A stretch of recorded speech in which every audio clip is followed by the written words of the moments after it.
తిరుమల శ్రీవారిని కుటుంబ సమేతంగా ఏపీ మంత్రి నిమ్మల రామానాయుడు దర్శించుకున్నారు. ఉదయం నైవేద్య విరామ సమయంలో శ్రీవారిని దర్శించుకొని మొక్కులు చెల్లించుకున్నారు. వీరికి ఆలయ అధికారులు స్వాగతం పలికి దర్శన ఏర్పాట్లు చేశారు. దర్శన అనంతరం రంగనాయక మండపంలో వేద పండితులు వేద ఆశీర్వచనం అందించి తీర్థ ప్రసాదాలు అందజేశారు. కూటమి ప్రభుత్వ హయాంలో తిరుమల అడ్మినిస్ట్రేషన్స్ చాలా బాగుందన్నారు. 2027 కల్లా పోలవరం నిర్మాణం పూర్తవుతుందన్నారు. వెంకటేశ్వర స్వామి వారి యొక్క ఆశీస్సులతో ప్రజలందరి యొక్క ఆశీస్సులతోటి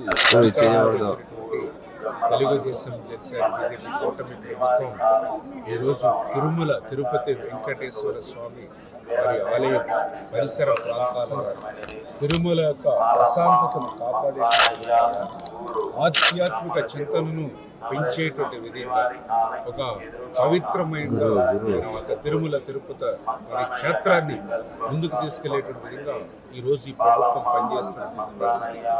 అదేవిధంగా పెద్ద ఎత్తున లక్షలాది మంది వచ్చేటువంటి భక్తులకి ఏ విధమైనటువంటి ఇబ్బందులు సమస్యలు లేకుండా వాళ్ళకి కావలసినటువంటి అన్ని వసతులను కూడా మరి పూర్తి స్థాయిలో ఈ ప్రభుత్వం మరి అధికారులు దృష్టి సారించి మరి ఆ యొక్క భక్తులకు అన్ని సౌకర్యాలను ఏర్పాటు చేసే విషయంలో కూడా మరి ప్రజల నుంచి కానీ భక్తుల నుంచి కూడా మంచి స్పందన, అన్నప్రసాదాల దగ్గర నుంచి ఉచిత అన్నదానం దగ్గర నుంచి మరి ఇక్కడ కౌంటర్ల దగ్గర అందించే వసతుల దగ్గర నుంచి అన్నిటి నుంచి కూడా ప్రజల నుంచి కూడా ఒక మంచి భావన ఈ ప్రభుత్వం వచ్చిన తర్వాత మళ్ళీ ఈ యొక్క తిరుపతి వెంకటేశ్వర స్వామి యొక్క పవిత్రతను కాపాడే విధంగా పనిచేస్తున్నారు అధికారులు, ప్రభుత్వం అనేటువంటి భావన ఈరోజు అందరిలో కలగడం చాలా శుభ పరిణామం అని చెప్పి తెలియజేసుకుంటూ